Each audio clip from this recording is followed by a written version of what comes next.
Good morning, everybody. Welcome to IT Live. I'm Joe Cook. That's Ian. We've sent Homer off to the other side of the Atlantic to do some reconnaissance, learn about the real football before football season. But we'll still be talking American football, gridiron here all day. Make sure you go to InsideTexas.com. Use that first link in our description. $1 will get you 3 months of access. It means right before the season starts, you'll be part of the best Texas Longhorns website. Roaster, good morning. Thanks for joining us. We were talking about roster building in a different sport just a second ago, Ian, but we got to talk a little bit about roster building for football and how the past couple years, and you can extend that to Cignetti arriving at Indiana. You can maybe extend that all the way to NIL starting right when Steve Sarkisian basically took over as head coach. A lot has happened in the past few years, and it doesn't exactly look like anything big again is going to happen as far as roster building. So 3 laws that you shared on Inside Texas today we'll talk about have developed in how you go about building championship rosters. Let's start with like the 3 things that have totally changed the game. That all kind of went like a boxing combo really fast is NIL. Actually, I'm not sure. Actually, I don't really remember the specific order because the first 2 were almost like simultaneous. But NIL, unlimited transfers, transfer portal, and then now revenue sharing, which I don't think people appreciate the impact of revenue sharing. It's really easy to look at like NIL still sorting out. And so it's like Texas Tech has this oil billionaire that's decided, I know what I'm going to do with my newfound billions. I'm going to make my alma mater really awesome at sports. And so that's a different kind of thing, right? Like we've sort of seen that in the past, but not quite like this. But the other one is maybe particularly in the Big Ten, is you've basically established a salary minimum, salary floor with revenue sharing. And you've got all these schools like, I think I mentioned Wisconsin, but it's like, hey, Purdue is now spending $10 to $15 million a year on their football roster. Rutgers is now spending $10 to $15 million a year on their football roster. And the inflation that creates across the whole sport is like massive. I think with NIL by itself was one thing. It's NIL and then unlimited transfers. Because when NIL came about, there was still, I think there was the one-time rule, which was you get 1 free transfer. And then if you could do a second one, it was you had to sit a year. When that went away, it became the modern free agency, as all the coaches call it. We'll go into the house settlement stuff, I think, when we get to that point, because I think that's also a very fascinating conversation. There's still one other one that's like yet to fully manifest, which is corporate sponsorship. Yeah, and I think even another one, the 5 to play 5 rule, which seems like it's on the way. Oh yeah. There's so many things. That's so many things that change how this works. But I think they will mostly reinforce what we're going to go over today. And I think it's good that you start this whole article with the 2 words Curt Cignetti, just because everybody looked at Curt Cignetti and said, that's what we need to do. We need to portal in old players. And there is some value to that, obviously, because even Kirby Smart has kind of lamented, hey, we're always going to skew a little young just because we're not a big portal team. And we've got a lot of types of talent that's going to be 3-and-out players, and we may get only 2 to 3 years from them. But I think at least over these past couple of years, the James Madison aspect gets forgotten. He knew so many of these players that were able to help his roster stay old. And then, of course, they go and make some big acquisitions with guys like Mendoza, obviously, and a few others. But I feel like with Cignetti, with Indiana, there are only not only bits and pieces, there are only portions that a team like Texas can take, unless, you know, I mean, even Florida tried to do this to a certain extent with the talented Tulane players from John Sumrall's team, but they didn't even get all of them. And maybe there are a lot of different factors there, but like there are only so many guys you can add in the portal that you have homework on. It's just Cignetti is not immediately replicable, I think, in a lot of different places as far as 100%. Significant portions, yes. Do you remember the end of Moneyball when it's like, who's the guy that bought the Red Sox? John Henry, is that right? Yeah. He's telling whatever, Brad Pitt's character. He's like, everybody that's not stripping down their franchise and doing things your way are like dinosaurs, right? Mm-hmm. Everybody has to be stripping down their personnel department and rebuilding it the way that Indiana is doing. Like, you've seen how many like scouts for personnel has Texas hired in the last like month or two? It feels like every other week it's like, hey, Texas just hired another scout to work for Brandon Harris in the general manager deal. They go ahead. I was going to say, I mean, I always go back to this when that Toledo cornerback, I think in the 2024 draft, went in the first round, and Nick Saban's like, we were waiting on this guy to get into the portal. Everybody was like, oh, Nick Saban tampered. May or may not have been true. But the real takeaway was that Alabama had an apparatus to know who that Toledo cornerback was. And you have to know a lot about college football, not only just from on-field scouting, but with connections in the agent sphere to help you know who those right players are to grab in the portal. It's arguably easier than high school recruiting, though, because there are fewer colleges than there are.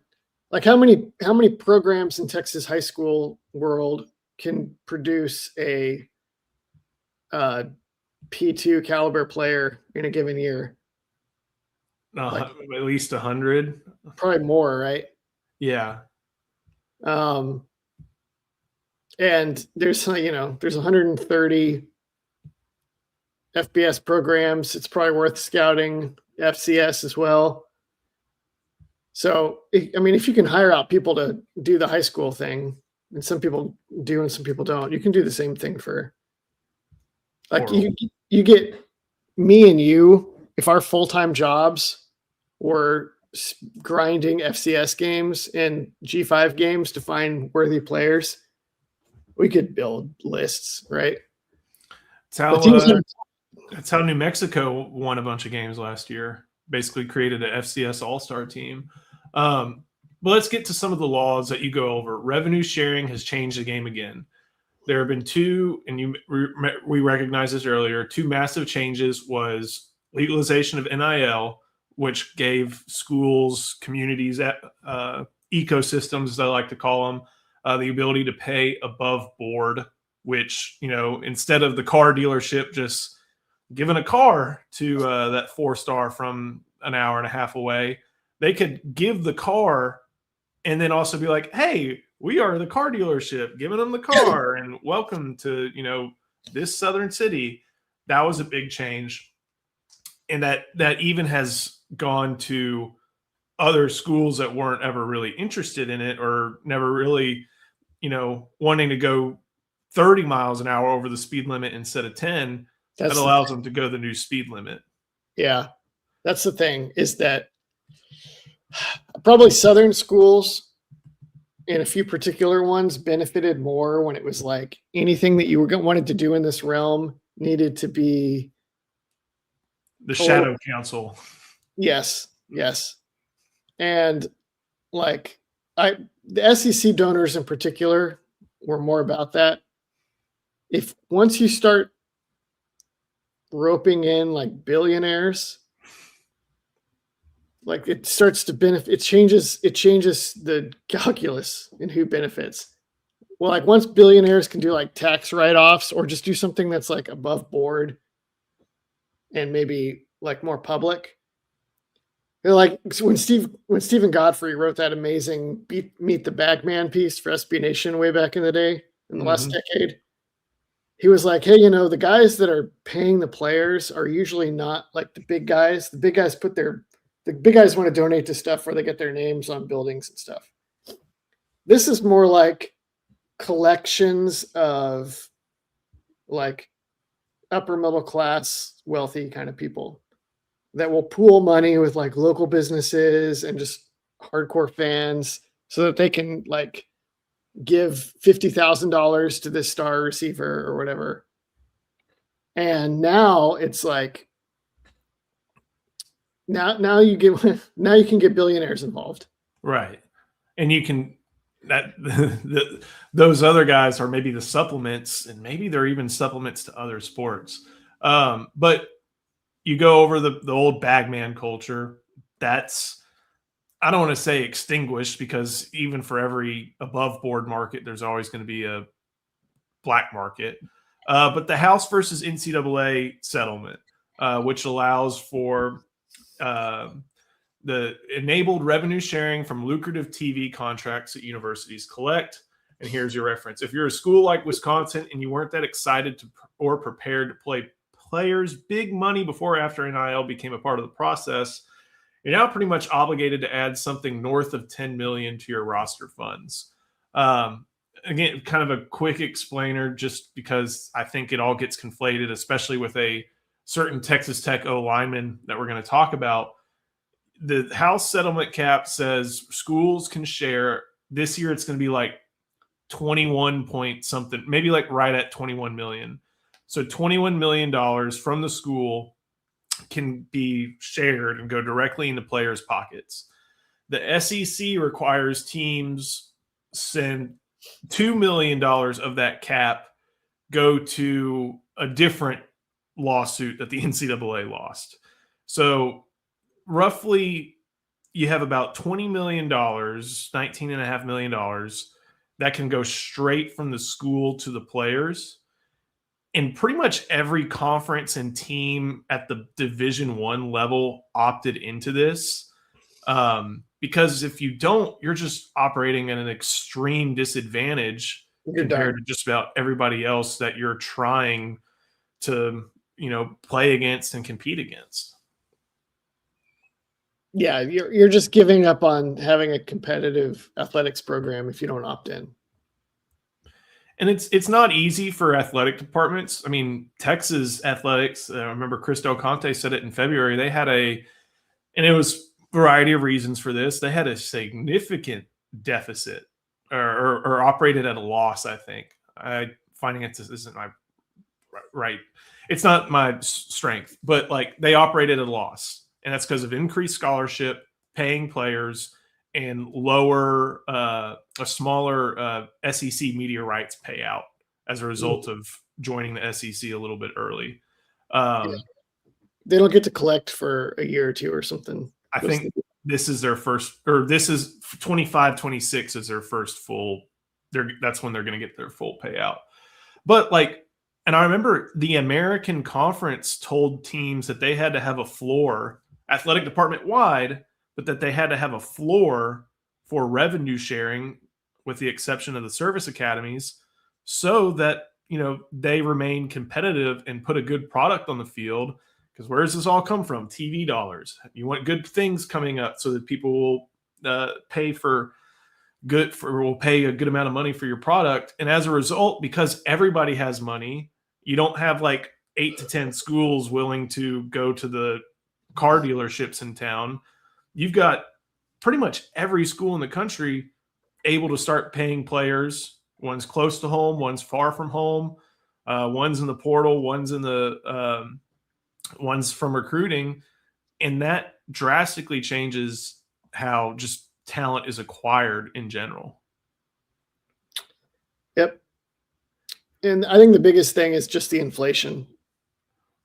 Right. Like it used to be, you mentioned the $50,000 thing. I mean, I don't know extreme specifics, but I'm sure that was a going rate for some top 300 player at a certain point. Yeah. $50,000 may be your cheapest player on the roster at this juncture at a Yeah. place who's really competing for a title.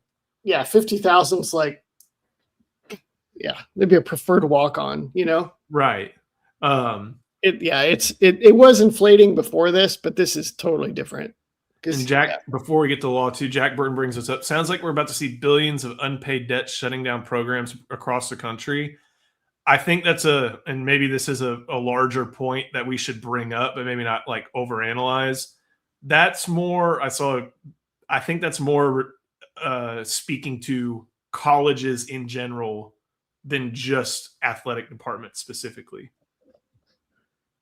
There are going to be some athletic departments that can't afford this, and they're going to chop sports like Arkansas tried to do with tennis. But I think that is a trickle-down effect from colleges just not bringing in as much money as they're accustomed to. Real quick on that. I'll try to do this as quickly as I can. Modern technology makes universities and university educations have less obvious value. Specifically, to go to a campus that is expensive with old buildings and nice grounds and facilities that all have to be maintained with staffing and increasing numbers of staffing, right? Everybody has more and more administrative costs to either offer something to students or to meet federal regulations of what they have to do, blah, blah, blah. So then it's like, hey, it's never been easier to get a top education like on the cheap. Mm-hmm. And it's never been more expensive to maintain a university. So that dissonance is an enormous problem for colleges across the country in general. One of the solutions is, no, you have to come and be here to get your education and do the college experience. Don't just do an online certification or an online college or whatever.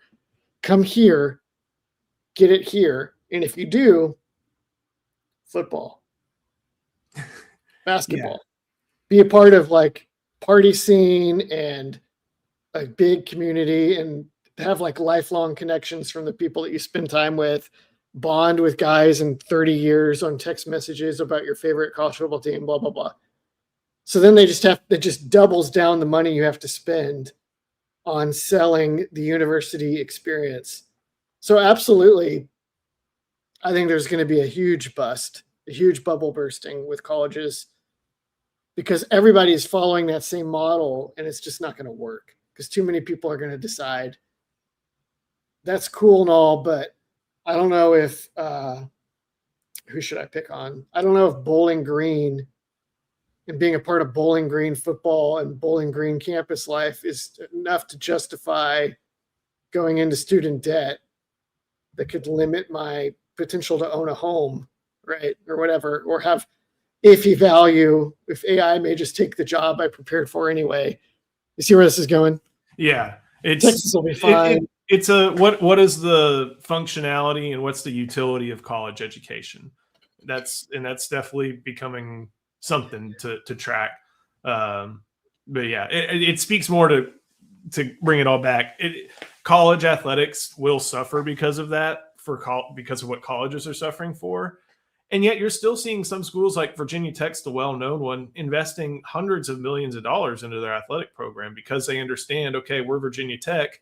How do we promote ourselves? Michael Vick was almost 30 years ago. Shane Beamer retired. We don't have great basketball. We don't have great, I don't know what their money sport is. But like that's a school with proximity to a good amount of mid-Atlantic metro areas. And yet they were like, we need to have basically athletics as an advertising arm be a lot better. So but to bring it back to the point of your article, like how do you get those $10 million? You be an entity people see as like, okay, we have to be a part of this. We have to have something that is, not relatable, maybe relatable, but is transferable across state lines and is, even if you're from a very different part of the country, you come and enjoy it. And that's why, for SEC and Big Ten schools, that it's not that difficult to be like, yeah, $21 million. Sure. We got to adjust our budget. We got to change a few things. We may add a few fees, but like we can do that, and we'll be able to take that going forward into the roster building stage.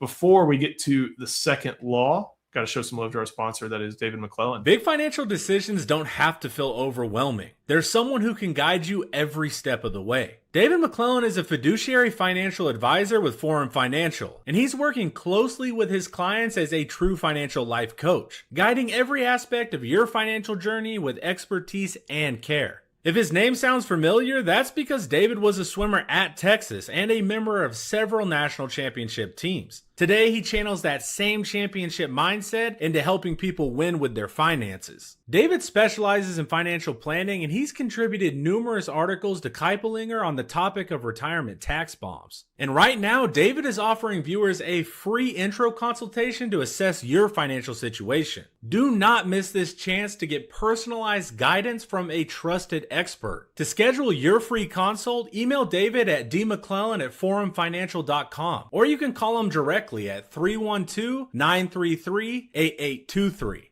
The contact info is in the description. Another good question. This revenue sharing and paying past coaches, like how is LSU going to stay afloat? The SEC gave out over $1 billion to basically call it 15.0 members this year.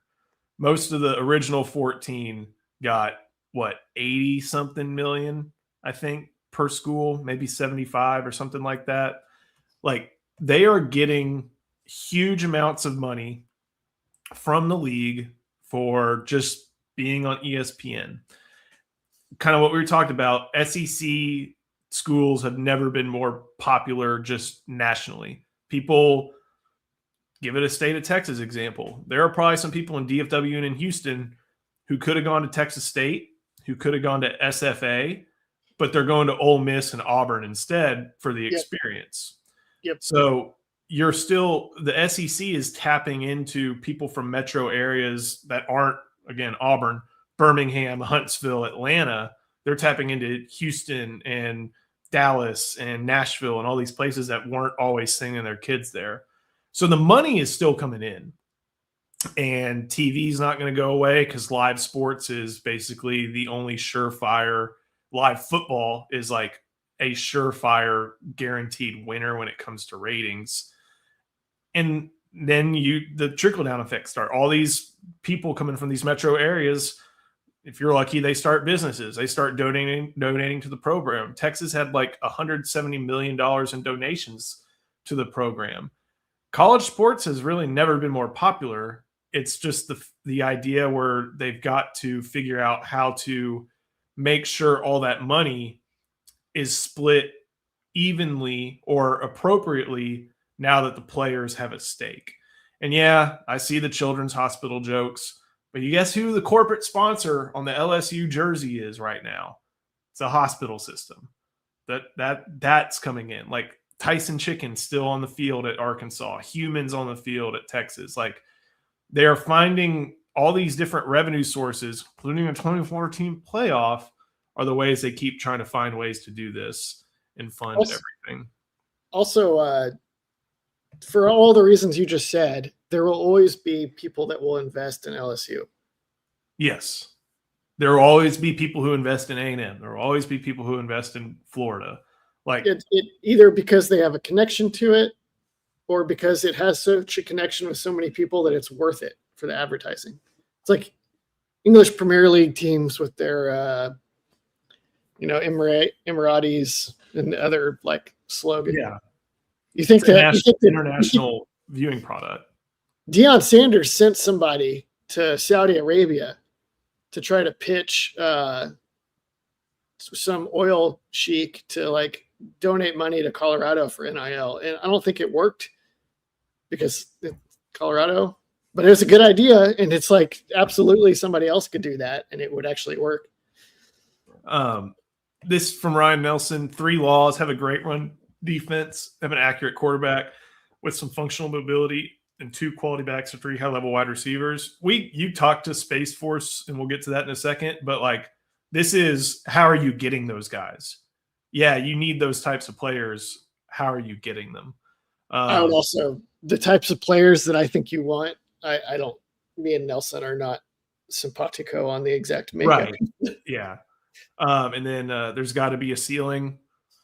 We've seen the NCAA get slapped down in court because they basically collude to stifle earning potential, and that is against the law, thanks to President Roosevelt.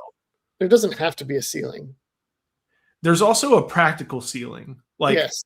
Like I know everything's kind of crept up, but the NFL salary cap's like 260 something million.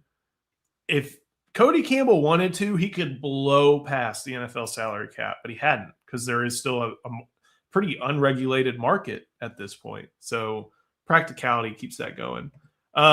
You want to get to law 2, the Pareto principle, or I had to look this up because I didn't know that was the name of it, but the 80-20 principle, where 20% of the big work is done. What you explain it? I'm going to butcher it. There's a lot of different ways it works, but like the main idea is that 80% of the output tends to come from 20% of the input. That's not quite right. That's not quite how you should say that. But like the 80-20 split is really common. It's also, you could call it the Matthew principle, which maybe would have been the better version of this to give, where it's like there's a parable in Matthew where there's like a parable of these people are given money to steward from the master. And one guy gets a lot of money and he turns it into a lot more. And so he gets even more. Another guy gets a decent amount of money, makes more out of it. So he's given more. And then one guy gets one single talent. He buries it. And then the master's like, you could have at least invested it so I could get interest. And so the idea is, the way it sums up is, to those who have much, even more will be given. And those who have little, even what they have will be taken away. Right? So that is I should have used that as the example. That is you're seeing that in NIL distributions, because you have some players like offensive tackles. I use Felix Ojo as a comparison. An offensive tackle is worth so much because of the planet theory. There's only so many 6'5", 320-pound guys in the world who are actually athletic and also skilled at like going backwards and fending off people like Colin Simmons. And so those guys are going to collect more and more and more. This is why the NBA has max contracts. Because if you actually were going to pay people their worth, LeBron would make like 90% of the salary cap in his prime. And then you would just like piece around him, right? Because a single player can actually have that much value. Victor Wembanyama last night, I saw somebody joking on Twitter that they need to raise the max contract to like 70% of the salary, and that was the only way that we can disrupt the coming Spur dynasty, which is really funny, but it's actually like kind of true. Like you could not raise it high enough where the Spurs would say, Wembanyama's not worth that. Football, 11 on 11, so it's not as pronounced as basketball. But you still get this deal where it's like more and more, it's like we got to spend our money on. And what we've noticed is that the positions everybody wants to spend money on have basically validated my Space Force theory for all time. Yeah. And I always think that this is what I bring up because it's a good way of, it's a good tool. The, what's it called? The franchise tag. Like that validates it. Like what is the average of the top 5 highest paid players at certain positions, and which positions are always higher? Quarterback, wide receiver, edge rusher, offensive tackle, and those types of players. And you bring up a good point here that I have highlighted. Paying $1.7 million a year for a top offensive tackle is certainly expensive, but it's reasonable if the player actually proves to be as good as a 5-star ranking suggests. I wouldn't be surprised if Jordan Seaton is making double this at least this year for 1 year at LSU. And I like Ojo as a prospect. I think if he plays this year, there's going to be a lot of struggles. But I think if you get that next season where he's pretty good, maybe second team All Big 12, something like that, and you get that third year where he's a first team All Big 12 player, you're probably going to have to renegotiate. But like, if you can get those first 2 years at that rate, yeah, it's a trade-off. But that's what this is all about. Instead of paying low, and like, oh crud, we got to go get Jordan Seaton from the portal for $4 million. Well, also it's like Texas Tech has to way overpay because they have to. Yeah, Lubbock's not getting any closer. Yeah, you got to come out to Lubbock. You got to play for this brand that you didn't grow up caring about, and you're playing against the Big 12. Like, hopefully, we can get you in the playoffs where you can get some high leverage matchups that the NFL scouts will take notice of. But they have to wildly overpay. Having the guy already in house because you overpaid some as a freshman to get him on board, it's like having a restricted free agent. Yep. It's so much easier to keep that guy than it is to go find him and go get him out of the portal. It's going to be cheaper. Like, what if he really likes it? You might get like him. He may come around to renegotiate, but you may get like a discount. Oklahoma is relying on that really hardcore. They like Nagy came in and was initially like, we're going to go get value in the transfer portal. And then he was like, this sucks. This is so expensive. Actually, the value is go recruit good high schoolers and then retain them when you turn them into, if you develop them into players that can command money on the open market, they're less likely to leave Oklahoma to take it elsewhere if you've already developed them and they've gotten attached to their teammates or Choctaw Casino or whatever. And I mean, bringing up NBA cap terms like restricted free agent, like all the different salary caps, like of course it's not a like for like. There's going to be some stuff that the NBA does as a collectively bargained league that just is not applicable to this, very unregulated market in college football. And as Ryan Nelson points out, that was Texas Tech's first conference championship in the Big 12, and probably, I don't remember the last time they won a Southwest Conference, probably in the 70s or something like that. Like, it is a program that was always pretty much behind 1 to 2 others, either in the region or in the state. And they finally, of course, after some of those programs changed conferences, found this is our chance, and they spent up for it. And I don't think that's I don't think that type of comment should be said with like overwhelming disdain. I get from a Texas fan's perspective to be like, oh, it just took Big Brother's leaving for Tech to be successful. There is an element of truth to that, but like, well, where are you at now? Okay, you made the playoff. You did something that a lot of other programs aspire to do, and you did it by taking advantage of some of the systems that are in place. Cody Campbell is 100 times the factor for them being elevated than Texas leaving. Texas leaving probably hurts them more than anything. That's why he's like lobbying for new structures for college football. By the way, I just looked it up. Texas Tech won the Southwest Conference twice. 1976, which is your guess, was in like the 70s. And that was DKR's last year, and both Texas and Arkansas were pretty bad. Okay. And then and the other year, last year. The other year was 1994. And that was like A&M wasn't eligible because of cheating. So they had like a record that was far and away better than everybody else's, but they couldn't win it. And so there was like 5 or 6 teams tied for second that all split it. Like Rice got a share of it that year. Your memory is exact. A&M was 10-0. And then there were 1, 2, 3, 4, 5 different teams that were 4-3. Oh man. Yeah. And so Texas Tech was 6-6 and 4-3. And I guess they're claiming a share alongside the rest. Was that a Dykes team? It had to have been, right? Let's think. I think I'm just one click away. Yeah, Spike Dykes. Okay. Nice call. Look at you with your 90s college football knowledge. I don't have it. I don't have that on the 90s. I mean, again, of all things to occupy my brain space with, I know about the 1994 and 1995 Southwest Conference title races.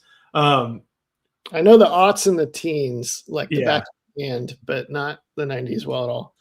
We'll get to the third law, but we got to hear from our sponsors one more time. This time it's Andre the Lawyer. Texans know when you're injured, there's one name that gets results: Andre the Lawyer.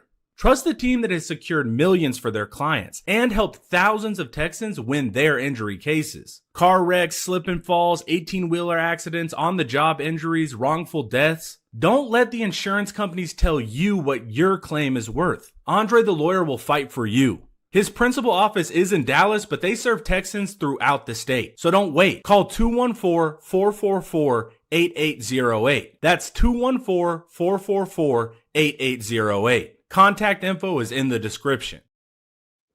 Third law, smart team building now wins championships. You bring up the blue chip ratio. There's still some value to that. The 50% threshold is always going to be relevant, but you may not see the 90% threshold where the only 3 stars were kicker, long snapper, and punter. I've never felt like I always thought it was dumb that people thought that was the way to do it, because you just get such diminishing returns from having like 5 stars at non-featured positions. For one, they have to master techniques that are like really not glamorous. And so their ability to master those roles can be kind of suspect.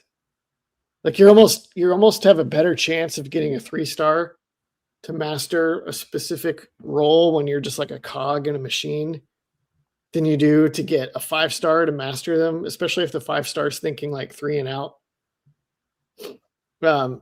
So Saban made it work, but I feel like even Saban made it work mostly because he was actually really good at teaching technique and tactics and constantly applying best practices. It wasn't so much the talent hoarding as it was the coaching. I mean, the talent mattered a lot, but anyway. You had to get to you needed that to get to a certain level, and then after that level, it became, all right, who's the better tactician? I think even the roster, like once you have a certain amount of talent on the roster, to go beyond, you get diminishing returns, and you start to get maybe damage from having like too many divas and too many mouths to feed. You know, I mean, go ahead. I mean, there's a lot of different ways to it. You have to get those talented players rowing in the same direction and things like that. That's it, right?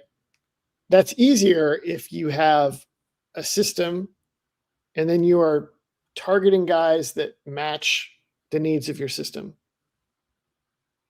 So like you don't need your guard to be a 5-star. You just need him to be able to do whatever these things are that make your system work. Now, regrettably, for Steve Sarkisian in Texas, they almost need 5-star abilities they honestly need 5-star kind of abilities from too many positions, in my opinion. Signetti's offense and defense are not really like that at all. They are systems that can get by with role players in multiple spots. You remember when there was like the days after the national championship game, there was all this speculation that was like, hey, maybe Westlake, Chaparral, Bray Lynch would be interested in leaving Indiana and coming to Texas and bringing that championship interior line pedigree to the Longhorns. And so we're like, oh, that's a good point. Then you pull up his film and you're like, this dude is not that talented. There's a reason he went to Indiana. Right. He looks good in their system because they have a system that narrow casts for certain skill sets. And then they get their star players they make sure their star players meet that Pareto principle deal where they get 80% of the production from 20% of the roster. And then everybody else, it's like, just make sure that you look busy, right? Yeah. To simplify it, it was extremely sound zone defense and RPOs executed at a very high level. Yep. And not everybody wants to do that because there's it's pride to it. Well, I think Kurt Signetti's proud of his national championship. They're just running like duo over and over again. So everybody's getting double teams to help them. And then like 210-pound running backs that came from absolute obscurity that are taken and developed because it's like, hey, are you willing to consistently run behind double teams and just plunge ahead for 3 to 5 yards at a time and not be a diva and try to take the edge and glory, but just like do what we want you to do so that these inside dives are consistent, and then they find those guys, and then that's it. What you mentioned Clemson, and Clemson back when the blue chip ratio was something that was like viewed as the only thing you needed. Like they barely, I think it was the Deshaun Watson year, they barely got past the blue chip ratio. And of course, guys like Deshaun Watson, who was he? Was he thrown to Sammy Watkins? No, that was earlier. Mike Williams. On that team, Hunter Renfrow. Yes. They had a tight end that was good, whose name I'm forgetting. And I can't remember the other guy. Oh, Deion Kane? I don't remember. I don't know. And then they had a good running back too. He was okay. The Trevor Lawrence one had Ross, Higgins, Etienne. Yeah. Etienne was kind of a different level. Yep. But maybe are there parallels from what Clemson did to what Indiana did, or are there parallels from what Clemson did to what maybe Texas should do? Yeah, well, they got enough. They had the right star players that could carry an ensemble cast of role players. It's like people talk all the time now about how those Clemson offensive lines were not that special. They're kind of similar to these Indiana offensive lines. There's like lots of RPOs, lots of inside zone. Stay in front of guys. Don't wreck this for us. Let the receivers do the heavy lifting. Have a future NFL quarterback.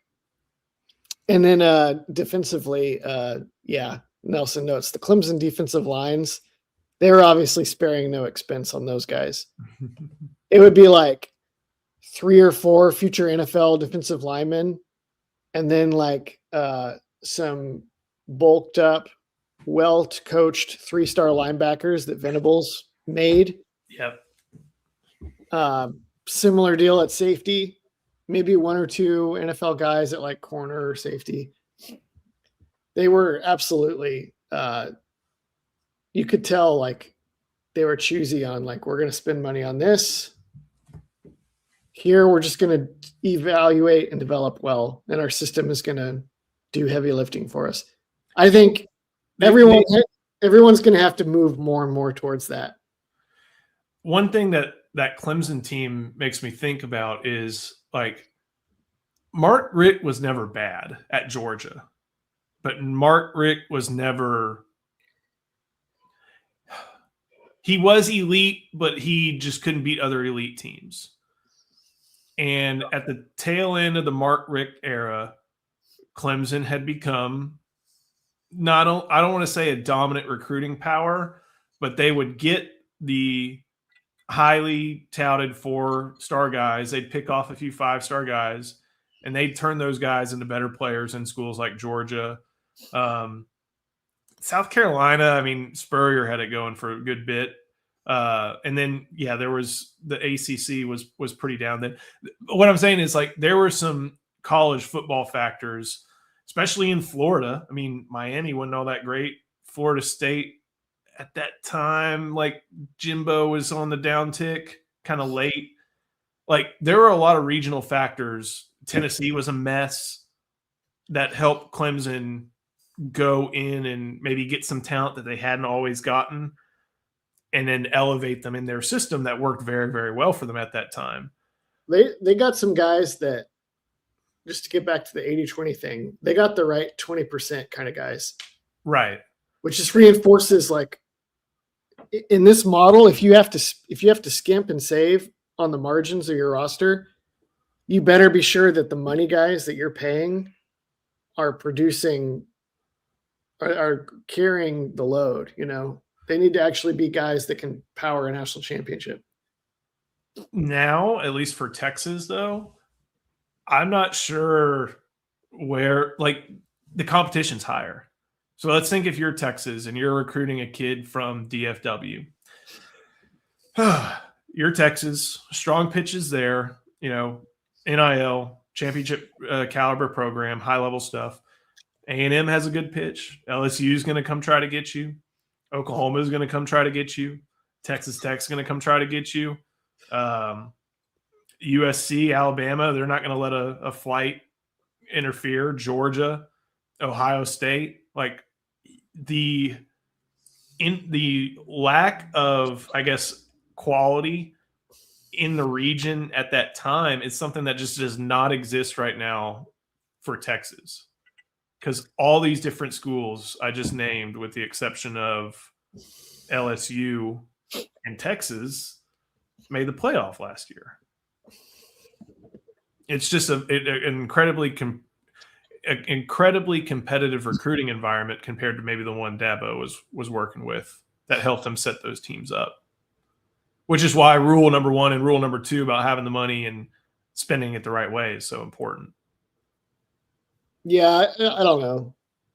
Texas always, it's hard to, it's definitely competitive, but it's also still Texas. Right. There's some gravity to it. You'd rather be Texas than be these other schools where it's like, hey, there's this budding international superpower state that is like pacing the nation now in like energy production and now manufacturing and trade and technology increasingly, blah, blah, blah. Also, it loves football more than anything. And so an enormous percentage of the best players are going to be there. You'd rather be Texas than be all those other programs like Ohio State, where it's like, guess what? That's what we have to do is go to Texas and pull kids from there and convince them to come here. Go to other locations, yeah. It works, but you'd rather be Texas. So I don't know. Nobody's crying for the Longhorns. Exactly. One last thing let's hit on this because I want to hear about this. Do you think Sorsby's going to play at all this season? I still don't think so. No. I don't think even a Lubbock County judge who's a huge Texas Tech fan, I think, can look at rules unless he wants to be labeled as a partisan hack of a different type. I think he can look at the rules and understand, like, buddy, you gambled on your own game. I don't care if you were trying to build connection with your teammates. Also, is he the final word, or could it be appealed over his head? It can always be appealed. Then even if he wants to be a homer, and such things have happened, right? You can go to jail or you can go to LSU. You've heard that legend. Even if he does, I still think it just goes over his head and then it gets overturned. Also, he was committing a crime. That's always forgotten. And I know he hadn't been like arraigned, arrested, but like gambling while not 21 or even not 21 is a violation of the law. So he's not a criminal. He's not committing a crime. I don't want to say that he's a criminal, but he's not a criminal. He's a victim. He's a victim. It is illegal to wager on sports in certain states, including ones that he was in while a certain age. So he's a criminal. Hey, this lawyer is known for doing stuff like this. So, and he's trying to get his client eligible. If you commit a crime and you're guilty, you're a criminal. We'll let the good people of Indiana and Ohio determine that one. You got to watch Ty Knutson do a little in-depth dive into his film. State championship quarterback, Texas commit for the Smithson Valley Rangers. I'm going to throw his huddle up on the screen. Hopefully it's not choppy. What did you notice from watching some of Ty Knutson's highlight tape for putting together the notebook we have on Inside Texas? Actually, when I watched him, I was like, oh, this is the kind of guy that Sark used to take. Because I remember watching live. I always try to follow the higher level Texas state championships and playoffs. I think it's like just an amazing pure version of the game of football. And we have local schools that compete in 5A here, so I like to follow it. And their offense is like, you see here, they're in the pistol or the gun a lot, but they also tend to have fullbacks and tight ends on the field, and they try to get under center run game angles a lot of time. But then they mix in play action and RPOs from like a sort of downhill pro style kind of approach. And they even do like outside zone. So they're like a super well coached high school version of a pro style offense. And then he's a big, quick triggered pocket passer. So it's like, he just reminds you of like AJ McCarron or who was the good one that busted in the NFL? The big Sarkier. He's Mac Jones. Mac Jones. He reminds me of Mac Jones. He fell to his level. He's a good backup for San Francisco. He also reminds me of that other guy they had with Jake Coker. Reminds me a little of Coker too. I mean, I didn't do the in-depth look on like the offense like you did, but from my looking at just this film and watching what they're doing, you can see where it translates to what they're doing at Texas, and the throws are just good. And it's a highlight tape, but like there's a reasonable amount of athleticism. Yep. There's what looks like a repeatable motion. And, I always value big game locations. Like sometimes it's not a perfect tell, but if you're playing at AT&T Stadium in Texas, that's a good little sign for your film. If you're playing at like, NRG or Reliant or a big stadium, means you're probably making it decently far in the playoffs. And I like seeing that on film. And also like Smithson Valley is very good, but it's not a super team. Like they don't produce oodles and oodles of like 4 and 5 star talent like you may see at like DeSoto, South Oak Cliff, even Converse Judson and Cibolo Steel when it was really rolling. Like it's a good program, but it's not like, producing Trevon Morig Woodard Morrigan coming out of there every year, basically. Right. This year is the first year I've ever really watched them. So I kind of discovered them this year. They are so classic with the like pro style approach. And then their that's actually a pretty good run by him. So it's not like he's devoid of athleticism either, but their uniforms are like Alabama's, only navy blue instead of crimson or whatever Alabama calls their color. And then they're just very well, they're very disciplined. They're very well coached. Their head coach has been there for like forever. He's like an institution. I can't remember his name. I actually don't know about that one. What? I actually don't know if he's been there forever, or unless you looked it up and he is. I mean, Larry Hill. He's been leading the program for over 3 decades. Second 90s trivia mastery. I win this one. Yeah, they're kind of like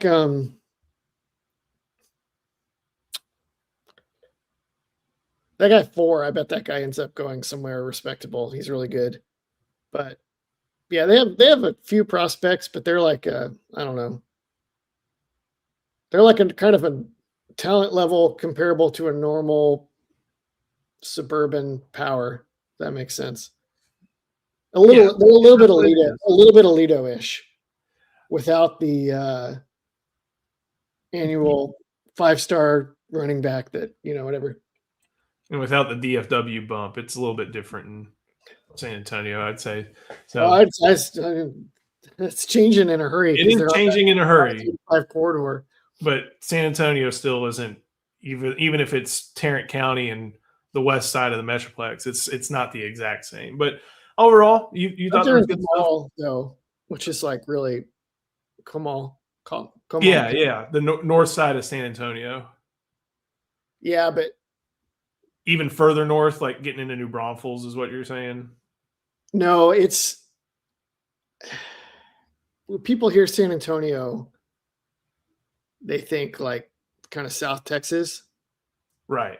And this is technically a North San Antonio burb, but those North San Antonio burbs are really just like more akin to like an Austin or DFW suburb than they are San Antonio suburb. Gotcha. Okay. I see what you mean now. More F-150s and less pinatas if you follow me. We'll have to fine tune that one. But no, overall, it makes sense after getting Dia Bell in the most recent class and looking for somebody sky high in the 2028 class. Say again, what? That makes sense as a quarterback take after Dia Bell. Oh yeah. He's a lot like Trey Owens. Only I think Trey Owens had like a special arm, honestly.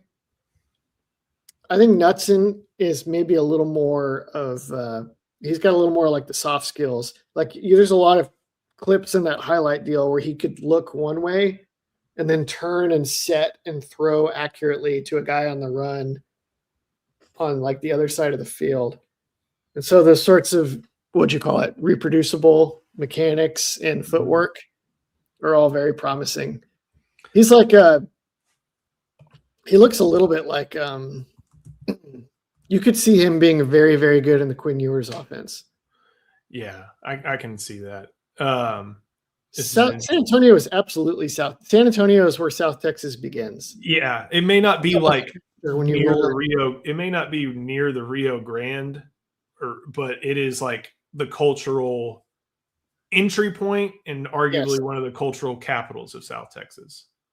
Yes, but when you go north and leave the city, then you're in like hill country, Central Texas. Yeah. This one for the Space Force, who needs to be that third wide receiver. We may see Jermaine Bishop at the end, but I think the top three they've got are pretty solid options. I think they have 5 and maybe 6 receivers that they will feel very good about. So the Wingo, Mosley, Coleman, probably the main 3. It's going to be impossible to keep Bishop out of there. I think Dalen McCutcheon could be a steady 80 target guy for most teams. And at Texas, he's just going to have to wait one more year. And then there's still Khalil Lockett. When he gets back, he looked awesome in very brief spurts last year. He beat Mississippi State, right? Or was that him? Michigan. That was Mosley. I beat Michigan on that one. I think he could be really good too. So they may not even have to go to the portal next year at receiver. They are in very good shape. Any word on Trey Owens? He is at Arkansas State. I think he's in line to start because Arkansas State had a quarterback that they liked, and then he transferred out. And so I think he took the opportunity to find some playing time at, what is that, Jonesboro, Arkansas? And then when I say Space Force, I mean that's not what Ian's definition of Space Force is. So the Cam Coleman is the key because he's the deep threat guy. And then if you have one good deep threat at receiver, then your other guys can have any number of range of skills. They could be possession guys. They could be yards after catch guys. You could add another deep threat. It's never a bad idea, but you could do any of those things. Sandman, it's not just that San Antonio is Hispanic. It's that it's like it was like really literally settled and established originally by northern Mexico culture, and like the architecture is different in San Antonio. The institutions are a little different. It's a different world than like Austin or Dallas or Houston.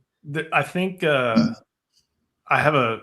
did an internship for the Express News, and I think like on there, right under the headline, it says like the voice of South Texas or something like that. There you go. Yeah, they and South Texas is kind of like West Texas. Where does it start? Where does it begin? What constitutes specifically South Texas, but I think San Antonio, once you can drive on I-37, you're definitely in South Texas. That's my way of looking at it. So I never go further south than San Antonio. well, Maybe like once or twice. you're missing a lot. Go to Corpus. Hey, make sure you also go to Inside Texas. Use that first link in our description or use that QR code at the top left of the screen. $1 gets you 3 months of access. That'll get you all the way up basically to the season, and we know you're going to want to stick around by the time that rolls around. A couple more comments to get to. Oh gosh, we're we'll ask them later today.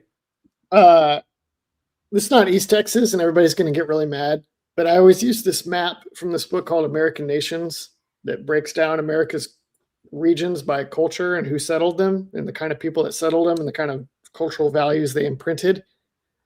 And in that book, it would just call East Texas part of the Deep South.